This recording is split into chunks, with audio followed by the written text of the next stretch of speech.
El gobierno acaba de disponer el cierre del Ente Nacional de Obras Hídricas y Saneamiento, ENOSA, esta es la sigla, ENOSA, E-N-H-O-S-A.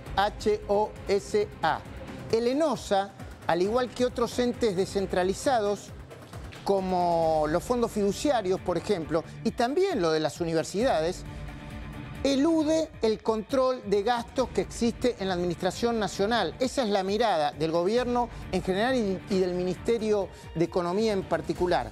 Por eso, según el ministro de Economía, Luis Caputo, lo van a escuchar y ver dentro de minutos, el Ente Nacional de Obras Hídricas y Saneamientos, que funcionaba en total duplicidad con la Subsecretaría de Recursos Hídricos, va a ser cerrado.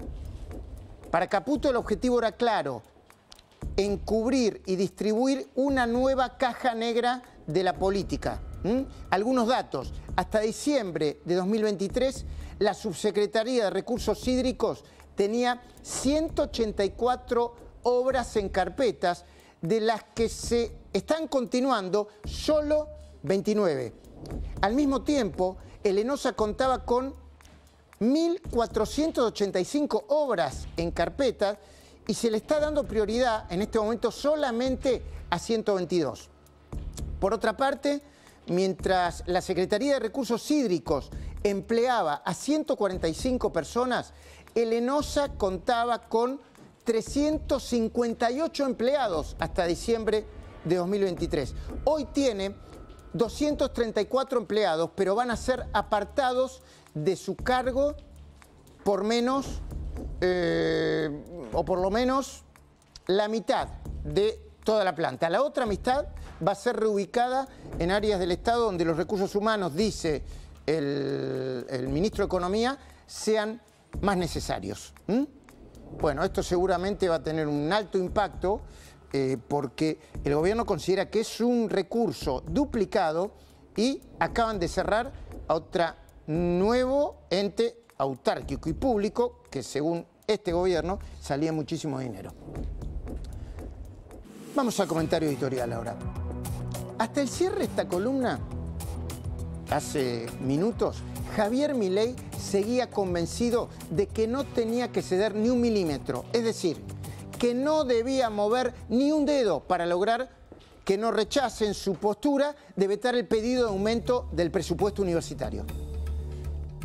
La oficina de la presidencia informa que el presidente Javier Milei vetará el irresponsable proyecto de aumento del gasto público de las universidades nacionales. El gobierno no está en contra de darle más financiamiento a las universidades. De hecho, somos todos los que pertenecemos a este gobierno grandes defensores de la universidad pública. Tanto el presidente como el ministro de Economía, Luis Caputo, todavía seguían impactados. Escuchen esto. Por una sorprendente explicación dada por Nayib Bukele el viernes 30 de septiembre pasado en ocasión de la visita oficial del presidente de El Salvador. Creo que fue en la Casa Rosada la visita. Estuvieron todos los ministros del gobierno de Bukele y también, o la mayoría de los ministros del gobierno argentino.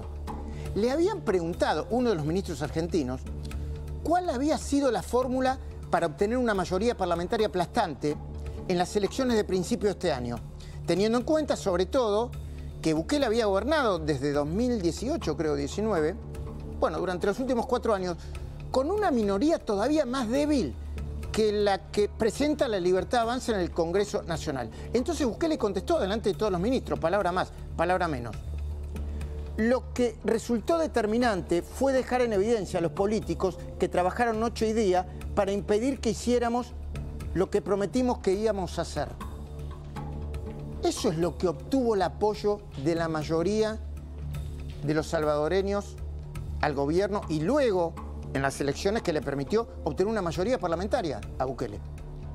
Quizá por eso, en la entrevista que minutos vamos a poner completa en el aire, el ministro de Economía, Luis Caputo, seguía con la idea de no dar el brazo a torcer. Este es un breve anticipo de su respuesta vinculada con el tema del veto presidencial. Lo que dice la ley de administración financiera es que, digamos, el Congreso no puede presentar un gasto sin una contrapartida de financiamiento que lo justifique.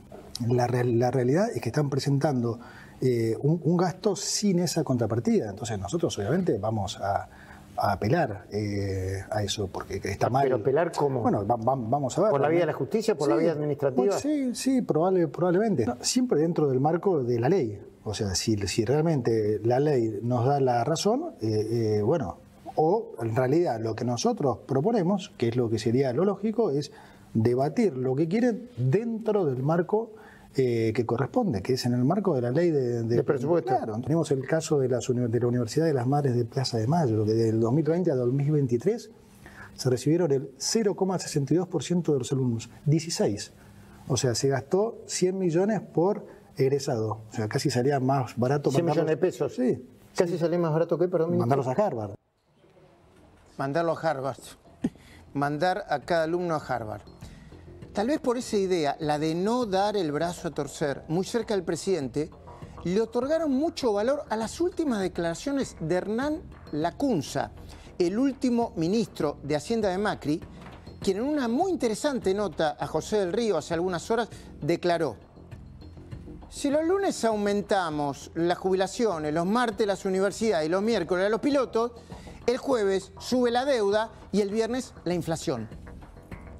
Por todas estas cosas recién veníamos hablando, Milei dice no estar para nada preocupado por los efectos de la anulación del veto. En cambio, sí, parece más surgido por ganar todos los días un poco un nuevo capítulo de la, ya a esta altura, estruendosa batalla cultural. Viste a Javier Negre y a Nahuel Sotelo recién, en especial domingo. Para eso, las principales espadas de la Fuerza del Cielo en las redes, como Traductor Te Ama, se encargan minuto a minuto de poner en evidencia los tejes y manejes de lo que definen como la casta política. Vos haces una confusión muy pícaramente entre lo que es la simple información y lo que es la rendición de cuentas. Tu secretario de Hacienda, en mi cara, en una reunión, dijo que ellos no iban a cargar ninguna factura, que eso es una rendición. Vos tenés que entrar en el Cita-Red, le explico a la gente, es un sistema en el cual se cargan todas las facturas. Esas facturas no las carga la UBA. Es más, debe años sin cargar facturas, a tal punto que esta nota que tengo acá, del 5 de diciembre de 2023, de la gestión anterior, reclamándote los años 2015 a 2021. ¿Por qué? Porque simplemente informar no es rendir. Rendir es elevar la factura. Los muestro, está la firma de Alejandro. No están las facturas. Acá eso está es informe. Esta es la rendición. No, eso no es la rendición que se pide por ley.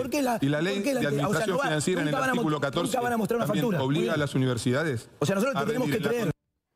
Están discutiendo la auditoría y los fondos universitarios, que algunos defienden como una bandera simbólica muy fuerte.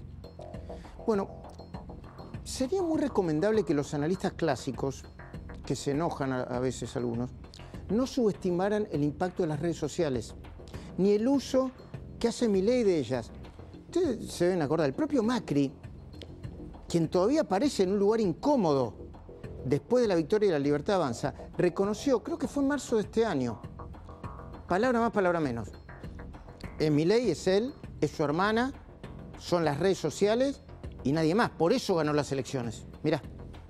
Eres él, su hermana y las redes sociales, y llegó porque la decisión de ustedes, los argentinos, fue que querían un shock en el sistema político.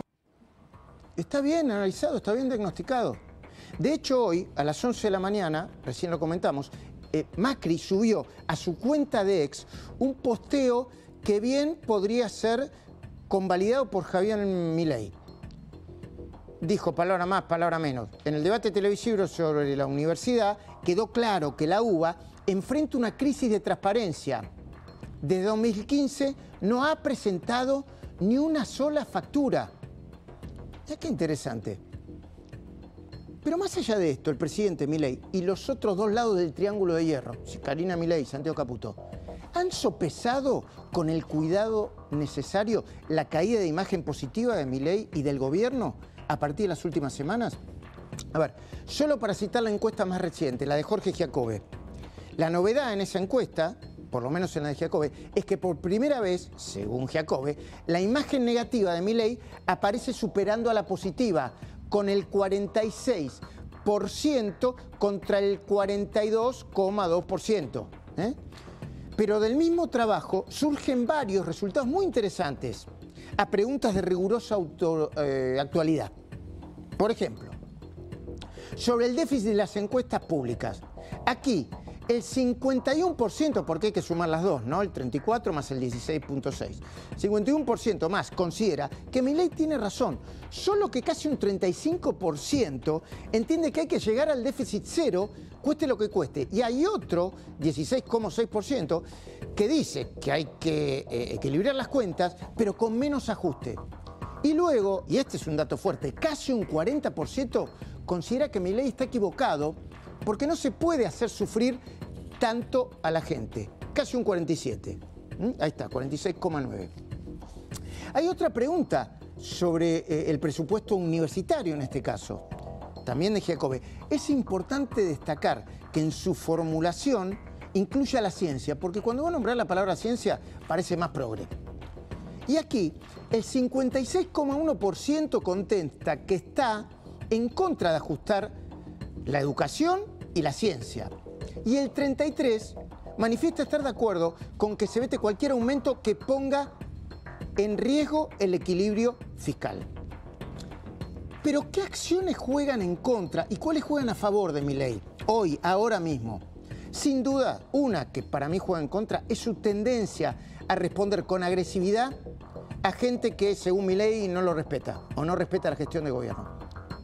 Lo que hoy Luciana Vázquez, en la sección A Fondo de La Nación, muéstrenmela, chicos, presenta bajo el título de La furia de Milei, auténtica o impostada, los riesgos de la violencia verbal como estrategia política. Es un trabajo muy interesante.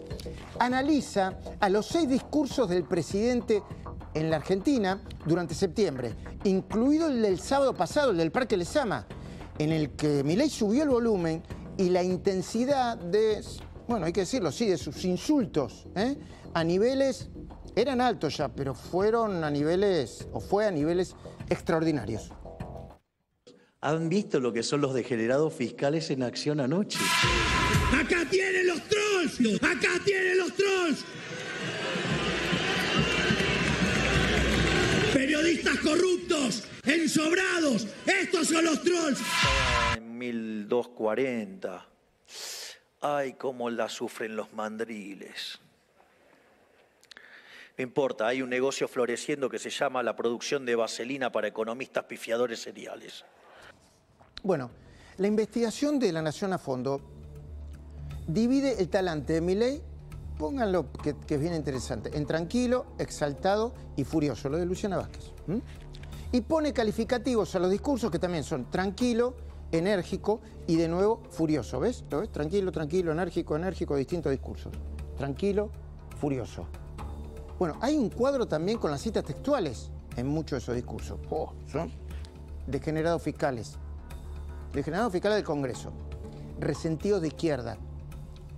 El autócrata golpeador llama al expresidente Alberto Fernández. Ensobrados. Esbirros mediáticos. Culos sucios, perdón. Cómo sufren los mandriles, lo escuchaste. Ratas miserables. Y también dice, le cerramos el... Bueno, los analistas que participan en el artículo, con sus opiniones, son en general muy reflexivos e inteligentes. De verdad, gente muy interesante y que argumenta. Vayan a la nota, ¿no? No los voy a citar a todos, muy interesantes. Pero fíjate, casi ninguno pone el acento en cómo se consume la información hoy. Por ejemplo, este fin de semana, cualquier seguidor de Milei, e incluso del PRO, y también de otros partidos, se podía encontrar en un resumen de menos de un minuto, como el de la cuenta de Escuela Austríaca. Mirá. Hay un sector importante de la dirigencia política que no quiere abandonar los privilegios del antiguo régimen. Los vimos en las violentas manifestaciones frente al Congreso, en las declaraciones de los sindicalistas que se resisten a entender que la Argentina de los privilegios se terminó, en el accionar de diputados que pidieron el voto apoyando el cambio, pero que pretendieron traicionar su mandato mientras nadie veía. Evidentemente, hay muchos actores del establishment político y económico del país que no quieren dejar atrás la Argentina del fracaso. Nosotros no vinimos a jugar el juego mediocre de la política. No negociamos el cambio y vamos a cumplir la promesa que le hicimos a la sociedad con o sin el apoyo de la dirigencia política. Quiero decirles a todos los que están acá y a quienes nos están mirando que si lo que buscan es el conflicto tendrá. Bueno, a ver, eso es nuevo para todos los analistas clásicos. A ver, Gasulla, Silvina, Agustina, Hugo, no me dejan mentir. Vos empezás a scrollear y te levantás a la mañana y te encontrás con mucho de esto. Más allá de que los medios de comunicación profesionales son muy útiles para separar la información chequeada de lo que no lo es. Pero no hay desde la oposición una respuesta ni siquiera parecida o con semejante impacto. Antes sí la había, bueno, en el kirchnerismo, en Unión por la Patria. En eso los libertarios le están llevando a todo el sistema político una ventaja considerable. Voy a preguntar a Luis Gasulla a ver si está al tanto. Luis, ¿coincidís conmigo o...? Buenas noches. El manejo de las redes, buenas noches nuevamente, Luis. El manejo de las redes lo tiene muy aceitado desde antes de tener el Estado, ¿no? Porque alguno te dirá, bueno, pero manejan los recursos públicos, manejan el Estado. Desde antes ya era un fenómeno en redes sociales Javier Milei. De hecho, además del efectivo manejo de las redes, incorporaron el componente del humor y las canciones alusivas a los temas de coyuntura. Esa herramienta antes, para mí antes, era mejor manejada, qué sé yo, por figuras mediáticas del kirchnerismo, como el cadete Rosenblatt, por ejemplo. Pero el kirchnerismo o sus referentes parecen haber quedado, para decirlo con suavidad, un poquito pasados de moda. Mientras tanto proliferan voces no tan prolijas, ni tan editadas, ni tan hegemónicas, ¿viste? Y sistema, ¿no? Main Street. Por ejemplo, gente que le pone letras del momento a las canciones de siempre. Hay una este fin de semana desde la cuenta de un señor que se llama, no tengo el gusto de conocerlo, @GustavoAndrésGal. Escuchá, mirá. Fue masiva esa marcha por la universidad. Que el estudiante reclame, te lo puedo aceptar. Pero había otras gentes, caraduras por demás. Hicieron mierda Argentina y vienen a figurar. Había exgobernantes que se cansaron de derrochar. Y algunos ignorantes que nunca fueron a estudiar. A todos esos delirantes los tendrían que encerrar. Esa es la solución para nuestra satisfacción. Que no vuelvan nunca más. Más allá de que sean buenos, malos, qué sé yo, te lo tiran ahí. Y así las redes arrasan con todo, con casi todo. Y en tiempo real, desde la información dura y pura, como el voto cantado de Diego Santilli, que acabamos de poner, a favor del veto de Milei, y sucedió a la mañana, en el programa de Nacho Ortelli, mirá. ¿Vos vas a acompañar al gobierno con el veto? Yo tengo la misma posición que tuve antes. Acompañar lo que nosotros acompañamos hace 2 meses atrás. Lo que pasa, Diego, perdón. El veto. Sostener el veto. ¿Vos tenés la misma posición de sostener el veto? Por supuesto, el veto que ha fijado el presidente, porque es lo que hemos fijado antes, Nacho. Ah, ok. Es lo que hemos dicho hace 2 meses atrás. Claro. Perdón, porque yo te interrumpí. Escuché bien. ¿Cómo fue que vos querés sostener el veto? Apoyar el veto presidencial, es lo que dijo el presidente. ¿Pero por qué? Porque es lo que hemos dicho nosotros antes atrás, claro. No es porque lo dijo el presidente. Esto, un fin de semana, cuando todo el mundo está descansando, hasta hipótesis no confirmadas, como la supuesta decisión del presidente de que todos los hospitales nacionales les empiecen a cobrar atención a los pacientes extranjeros. No está confirmado, pero empiezan a tirar. Alerta oficial, el gobierno de Javier Milei ordenará que en todos los hospitales nacionales deberán cobrar la atención a los extranjeros. Yo hoy estaba en la feria, ¿no? En la Ericomer, que organizamos todos los años, y mucha gente me preguntó, che, ¿es cierto que se decidió? No, todavía no hay nada oficial, por lo menos hasta donde yo sé. En realidad, a los consumidores de noticias nos bombardean con contenidos a toda hora, sea con un recorte de hoy o incluso de hace mucho tiempo, que puede aparecer este fin de semana. En el canal, algún integrante de, ahora le dicen el tren fantasma, ¿no? Aparece descolocado. Por ejemplo, este fin de semana circuló el video de una pregunta que le hizo Fantino a Sergio Massa en plena campaña y que reproduce un señor cuya cuenta es Pregonero L. Vos dijiste, hay gente que tiene las pelotas por el piso de vivir en el barro. Sí. ¿Y quién le va a hacer el pavimento? ¿El mercado? A ver, contame. En esto del cuentito de la libertad y eliminemos el gasto, ¿quién le va a hacer el pavimento a ese tipo? ¿Y si no se le hicieron hasta ahora en 40 años? ¿Y qué? Bueno, te lo cortan, pum, te lo mandan.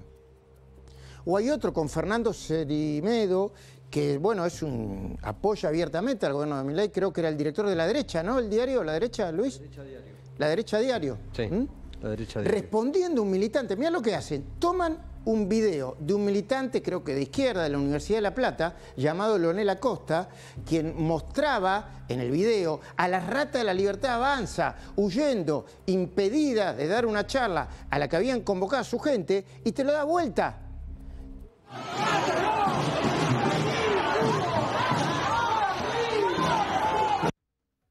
Te lo da vuelta porque te dice, pero ¿cómo? 20 simios atacan uno solo y le dicen, cagó, ¿entendés? Por eso, los analistas clásicos consideran que los trucos de magia de la fuerza del cielo que están acá expuestos en las redes pudieron haber sido muy efectivos para ganar las elecciones, pero no para gobernar. Y entienden el show de Parque Lezama del sábado pasado como el comienzo del inicio. Hoy un poco lo sugirió en su columna de humor político Alejandro Bonestein, el comienzo del inicio de la autodestrucción del gobierno.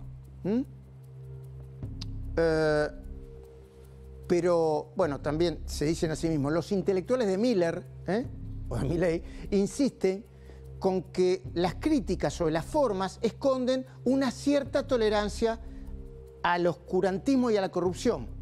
Aunque hay que decirlo también, el gobierno a veces aparece transando con los gordos de la CGT o con los tripulantes del tren fantasma. Entonces yo digo, hay que tratar de cuidar profundamente las formas porque me parece que eso es lo que permite que el otro no se cierre y te escuche, porque por ahí vos estás diciendo algo que tenés razón y que es inteligente y que es constructivo y es positivo, lo decís de una manera muy agresiva y ya en el otro se produce un encerramiento que decís, no quiero esto, ya no me interesa. Y esto pasa con los amigos, con la pareja, con pregunta. Todo. Hasta una declaración de amor, si ahora aparece un delincuente que lo va a atacar a José, ¿qué le decís? José, ten cuidado. No, pero esa es una situación extrema. Argentina es una situación extrema. Lo sé. Digamos, Argentina tiene un desequilibrio fenomenal en todos los aspectos que está claro que no sabemos cuándo, porque el tiempo es de Dios, pero sabes que va a explotar, ¿sí? Y entonces, y cuando vos vas contra un sistema que no da respuesta, que está cerrado, digamos, o sea, y que está construido para que siempre les vaya bien a los políticos ladrones de siempre, ¿sabes qué? Llega un momento que, ¿sabes qué? El lenguaje políticamente correcto lo inventaron los propios políticos para no sentirse incómodo cuando le tenés que decir en la cara que es un chorro. Ahí está. Esa es la aplicación que dan los seguidores de las fuerzas del cielo. Vamos a ver cómo termina esta película. Y ahora sí, la entrevista exclusiva con el ministro de Economía, Luis Caputo, mano a mano.